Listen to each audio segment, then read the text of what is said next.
Hello and welcome to another episode of NASCAR News Now. We've got all the on and off track headlines from across NASCAR throughout the round of 12. I'm Nick Rutkowski. And I'm Blake Harms. Nick, it has been a wild 3 races here as the Cup Series playoffs continue. Yes, that's right, Blake. We begin with the action at Dover International Speedway. Playoff drama began before the green flag flew as Joey Logano took his car to the garage early. Just a handful of laps later, Chase Elliott found his engine expiring, and that would bring out the first caution of the day. There was some early contact between the playoff drivers of Ryan Blaney and Alex Bowman coming out of turn 2 with a great save by the 12 car.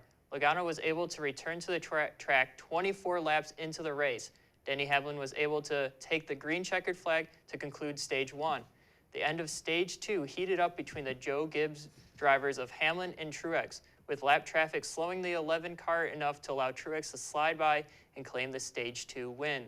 Kyle Larson came out strong to begin stage 3, taking a commanding lead. More issues for playoff drivers unfolded, with Ryan Blaney undergoing brake failure that would put him in the garage. Larson maintained the lead, but lap traffic briefly made things interesting as Truex closed the gap. But it was ultimately Kyle Larson who would make a statement win to begin the round and end his 75-race winless streak. Yeah, and Larson has long been seen as someone who could make it to the championship. He could potentially win if he makes it that far to Homestead. Here's what he had to say after the race. To move on to the next round special, but we're not just satisfied with being in the round of 8. You know, we want to go and make it into that final round at Homestead, you know, where it's my best track, and you know, it's the final year for the championship race to be at Homestead. So I've looked at it, you know, this ever since they released next year's schedule, this is my best opportunity to win a championship. So I got to take advantage of that. So, Nick, you heard him there. I mean, he could easily be a favorite if he makes it to Homestead. The issue is getting there first. Yeah, he does have some struggle with Martinsville coming up and a couple other tracks. We'll see if he can push his way to a win or just continue to rack up stage points throughout the next 3 races. Yeah, and besides Jimmy Johnson, this was perhaps the most surprising winless streak to be snapped. I mean, he'd gone 75 races. His last win was 2017 at Richmond. So, well, I mean, he did win the All-Star race. That's true. But I guess, yeah, Cup Series-wise, yeah, it's 75 winless streak. So I guess maybe the All-Star race did help him with momentum, and he's been performing well. So this we'll be interested to see how he fares coming up to Homestead. Yeah, absolutely. And speaking of which, our Dover fantasy lineups did pretty all right. It was the best of the round. Yeah, I would say so. Yeah, because there wasn't that many wrecks, but No. I would say Truex and Hamlin, I picked them. I switched them out for stage wins. I thought I had them with Truex winning the first stage, Hamlin winning second, but I didn't do that. I switched them out, and then I had DiBenedetto and Kurt Busch, which Kurt Busch, I mean, he fared okay, but DiBenedetto finished 7th, so I was happy with that pick. Yeah, well, you actually ended up swapping out DiBenedetto, right, for Jimmy Johnson. I did right at the practices. end. Jimmy Johnson still did really well, but I wish I kept DiBenedetto because he was ultimately the first place. But I talked about it last episode how I picked DiBenedetto, and I didn't, but it happens. I changed. I took Chase out of my lineup, and I'm very glad I did because his engine blew up on him. 7 completely laps unexpected, in. but Right. So, you know, you got to make those adjustments as the weekend goes on. All in all, I mean, I had Larson in my lineup. That was definitely a highlight. Otherwise, nothing too crazy to write home about. The race was pretty uneventful, so most of the cars, if they didn't have problems, were able to stay in the general area where they you started. pretty much stay. If you're in the top 10, you stay in the top 10, except for DiBenedetto. I think he was at one point 15th, and then all of a sudden he was up at 7th. Right. It was just the bottom 3 in the top 10 which kind of scuffled around. But other than that, yeah, those people that stay in the top 6. Another powerful day for Joe Gibbs, too, with Hamlin and Truex both in the mix, and Kyle Busch even getting up there every single week. They're always there. Yeah, Joe Gibbs Racing.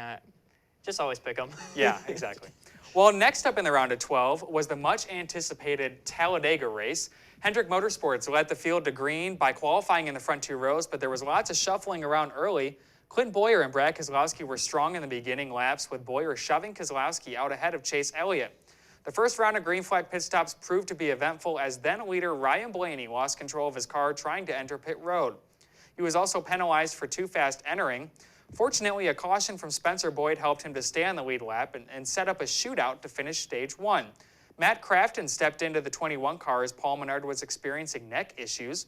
Meanwhile, William Byron was able to hold off 2 charging lines to claim the stage 1 win. Rain moved into the area before stage 2 could get fired off, meaning the remainder of the race was pushed to Monday. The drama began during the caution laps as Brad Keselowski had troubles firing off his car. The field didn't take long to fan out into 3 drafting lines. The action continued in the closing laps of the stage as Alex Bowman tried to hold off a charging Joey Logano. That sent Bowman down low and back up into the field, creating the first big one of the race.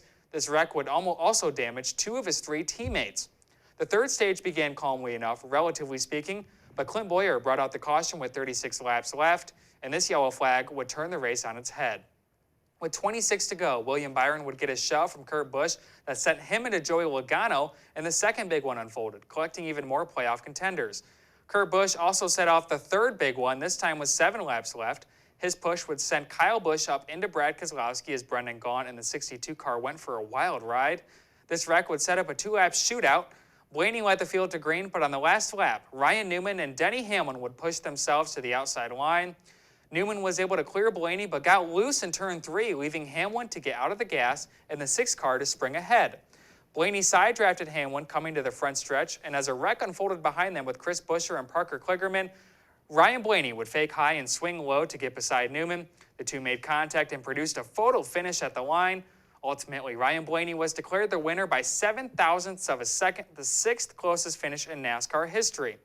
Blaney was the last driver in the playoff standings going into this race and left with an automatic pass into the next round. So, Nick, we talked about this race heading into this round with all the unknowns, and Talladega always seems to be that way.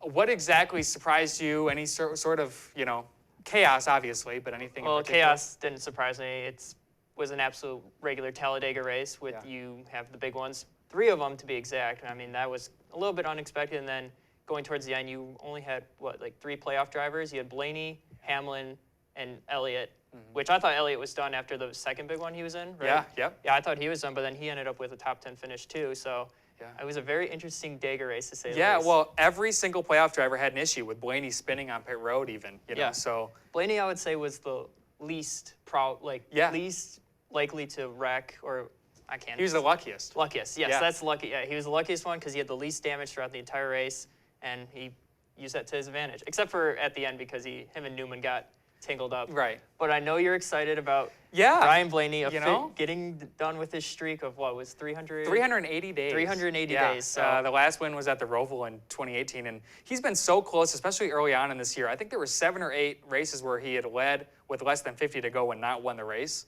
So if he can get to closing out the races, and I know your driver, Matt DiBenedetto, was close. He was very close, except for the big one at the end. He was up there at 4th position, pushing Stenhouse, and just that big one at the end right there got the rest of the field, and DiBenedetto was included in that. He almost escaped with it, but got clipped, right, by Kurt Busch, I think it was. Yeah, he got clipped by Kurt Busch and hit Brendan Gaughan, which we'll get into that interesting scenario right there. Well, yeah, speaking of which. We want to play the post-wreck interview from the man who went for a wild ride, Brendan Gaughan. Take a listen. Listen, I've said for years that in the off-road we flip a lot.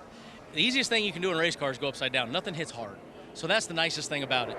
And, here we go. I don't even know what happened. I just know that Brad was pushing the crap out of me, and I loved it. Oh, that's Stenhouse. Go figure. It stuck the landing. Russian judge docked me a little bit, and I didn't keep it straight. No, I mean, look, the Beard Oil Chevy, man, we ran a great strategy. Darren Shaw, Ron Lewis, my spotter, everybody.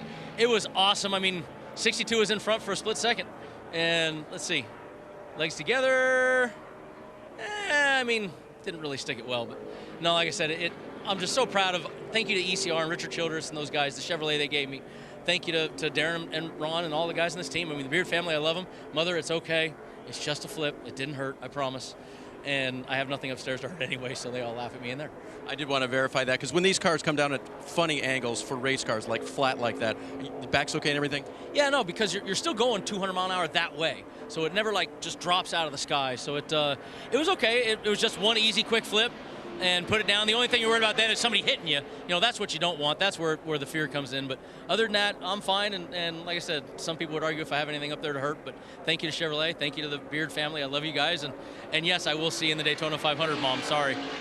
So what do you expect from Brendan Gaughan other than that? Because he only races the 2 major Daytona and Talladega, the 2 major super speedways, and he went for a wild ride. Yeah, well, he was getting pushed to the lead, as he mentioned there. I mean, it is fun to watch him race. He's always up near the top. I have a friend who always picks him in his fantasy lineup, and he's usually very consistent. It's a shame. At least he got to go for a fun ride and seemed to halfway enjoy it. But well, like he said, the flip didn't really hurt him. He was worried more about the people hitting him from behind because he was still going so fast that the flip, it was just a nice little drop. But I mean, I really wanted him to win as well. You saw that push, and it was like, oh, he might actually go for this and win. Yeah, well, I think he could be a dark horse in our future races here in the next few years. Oh, if he really can keep could. it clean at the Daytona 500. He was up near the front in the last few races there, so Yeah, he was. I wouldn't rule it out. I would not rule it out either. Well, I didn't pick him in my fantasy, probably a good thing considering he flipped, but I got pretty lucky with this race. I had Ryan Blaney and Ford winning this thing, which obviously helped me out a lot. But I got lucky in terms of the drivers who made out of the wrecks. Looks like you were maybe a bit less fortunate. I was very unfortunate. I mean, it was just the big ones that caused me. Everyone had one of my drivers here and there. My only good driver was Chase Elliott. And even then, he's still wrecked, but he still came out with a top 10. But like Brett Keselowski wrecked, Eric Jones wrecked, Jimmy Johnson, of course, wrecked with all those Hemrick cars. I was pretty lucky that Ricky Stenhouse didn't wreck because the way he was racing. I was so surprised he didn't wreck. But because you saw him maneuvering in and out all the time when he was in the lead. I was like, oh, he's going to wreck. But no, he never did. Yeah, it seemed like him, Joey Logano, and Clint Boyer were the ones who weren't afraid to make those moves to stay up front. Well, Logano and Boyer kind of had to make those moves to stay up in front. But Stenhouse, he's trying to find a ride, which we'll get into as well. So this past Sunday concluded the round of 12 from Kansas Speedway. There was intense racing entering turn 3 of the first lap, with drivers pushing it 3 wide. It didn't take long for the 42 of Kyle Larson to get around the 8 of Daniel Hemrick for the lead. Ryan Newman brought out the caution near the end of stage 1 after getting into Ricky Stenhouse Jr. and the wall. This would set up a 2-lap shootout to end the stage. 5-wide racing developed on the backstretch. Miraculously, they avoided any wrecks, and Joey Logano would go on to win the stage. Daniel Suarez was able to briefly take control to begin stage 2, but it wasn't long before Martin Truex Jr. took over the lead. Jimmy Johnson's woes continued this weekend as he made contact with the wall. Another caution as Kyle Larson sent Joey Gase for a spin coming out of turn 4. Yet another wild restart with 40 laps left in stage 2. Denny Hamlin would grab the lead from Martin Truex Jr. to take the green checkered flag. Brett Keselowski, who was struggling to stay above the cut line, struggled late as he was lapped by Denny Hamlin. Ryan Blaney made hard contact with the wall late and eventually had a tire blow, setting up a restart with less than 10 laps to go.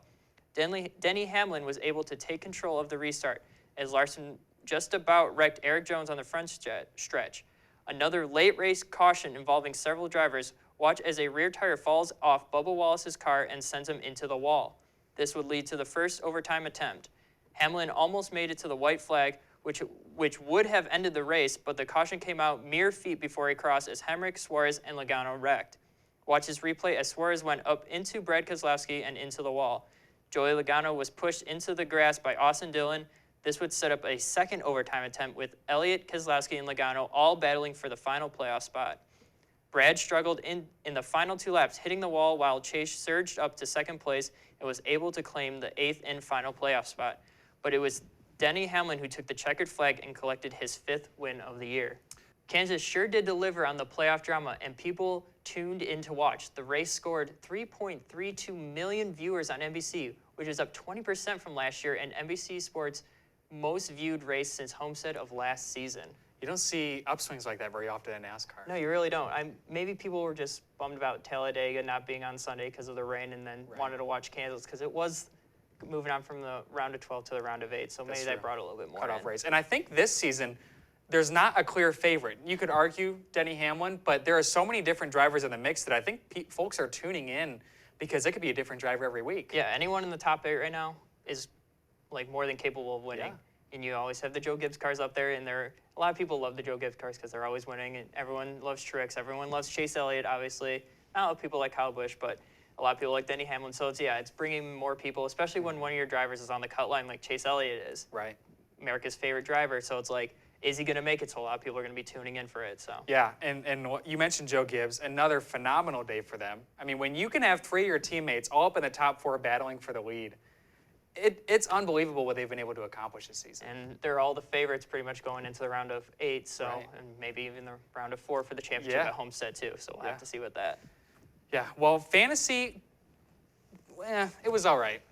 Nothing to write home about, really. I mean, I had Ryan Blaney in mind, and he blew the tire late. Otherwise, it wasn't too bad. It was just I missed that ship on Joe Gibbs racing, and I think it was because this was the toughest race for me to make fantasy picks because you had cars in different setups. Some of them went for more of a qualifying trim to where they would qualify well but weren't as good during the race. Yep. But you also had drivers who qualified back in the field but had a more race-ready car where in the long run, they picked up that speed. Well, not to mention as well, none of the drivers that started in the top 10 finished in the top 10. So if you picked a playoff driver or a non-playoff driver that started in the top 10, they didn't finish there. So I picked a couple playoff drivers that started in the top 10 with Ryan Blaney and Brad Keselowski. Yeah. And where they finish?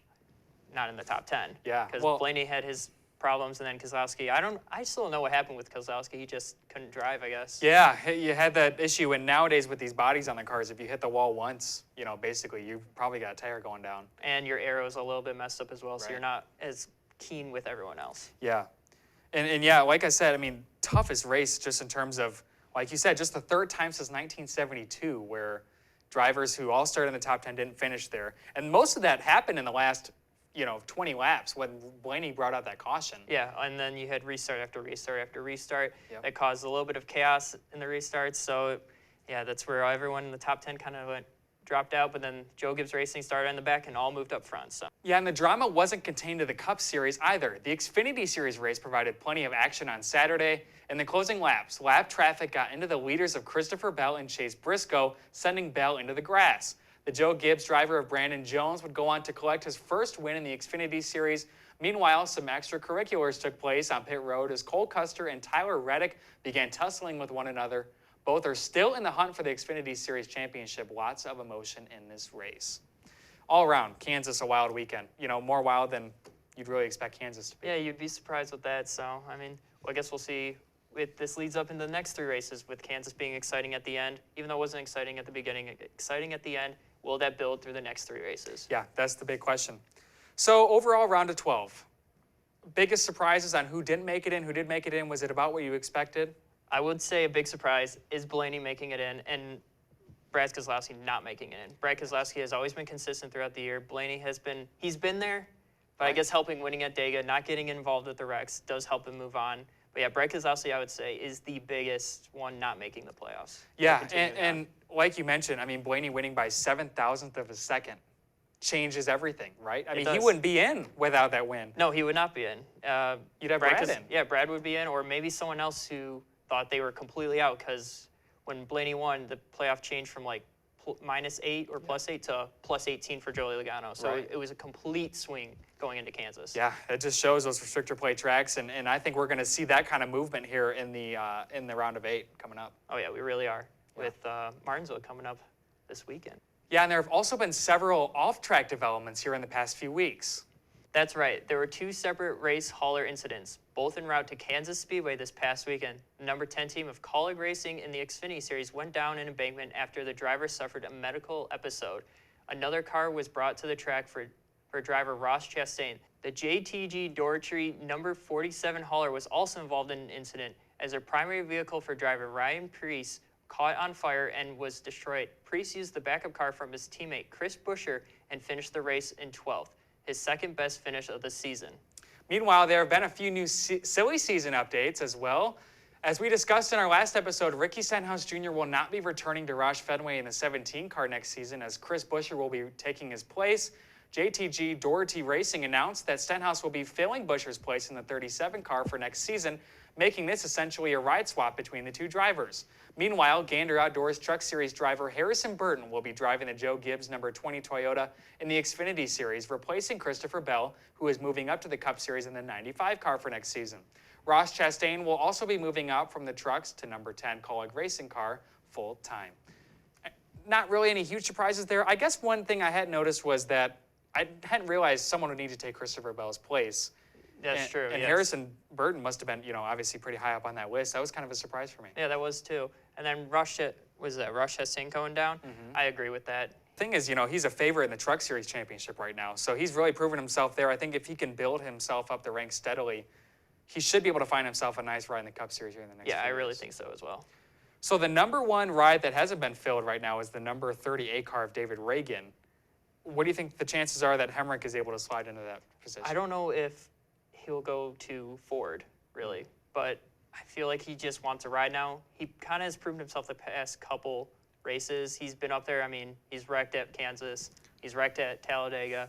But those aren't really his fault per se. I mean, he had a pole position at Kansas. So maybe he'll go just switch teams and get a Cup Series driver and prove himself next year. So, but I mean, that's all within time. Yeah, and we had Clint Boyer who extended his contract with Stewart Hatta Racing.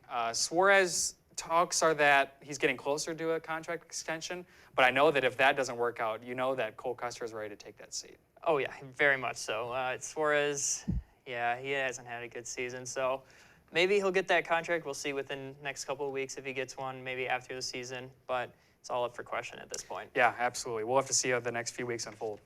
So, looking at the round of 8, it'll feature the races of Martinsville, Texas, and ISM Raceway in Phoenix. Let's take a look at what action this round provided last season. Martinsville certainly didn't disappoint, coming down to a last lap battle for the win. Entering turn 3, Joey Logano moved Martin Truex Jr. up the racetrack. It was a side-by-side battle for the win, with Logano ultimately taking the checkered flag.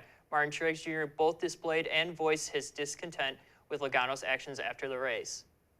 Texas took place the following weekend, and a late race spin put the race into overtime.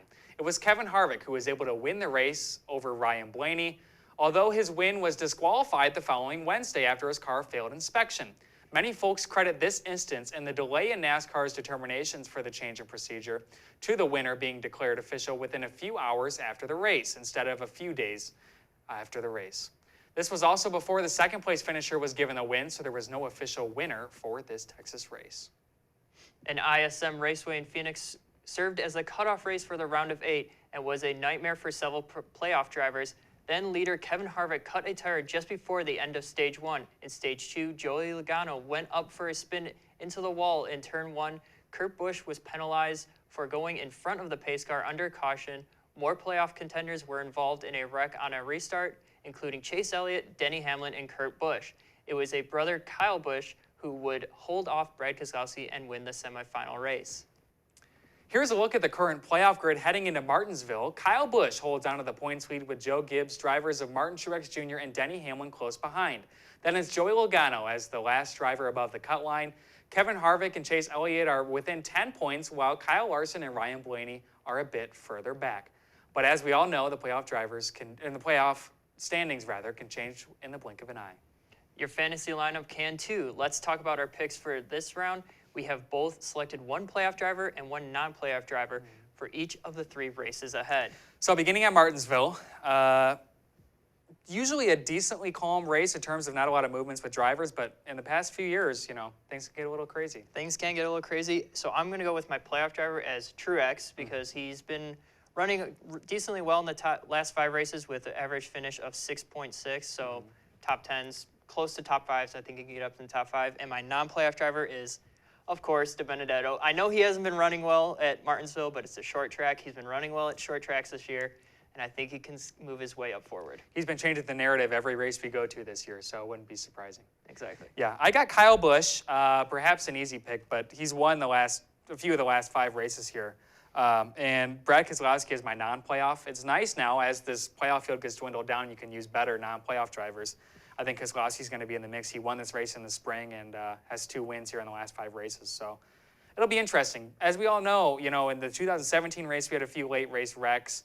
And as 2018 finished, one move into the corner can change the entire picture and ultimately fantasy points. Yeah, and each one of these races is key if you win. If you're a playoff driver, you have to win at least one of these because then it knocks the chances down for each of the rest of the drivers. So, yep.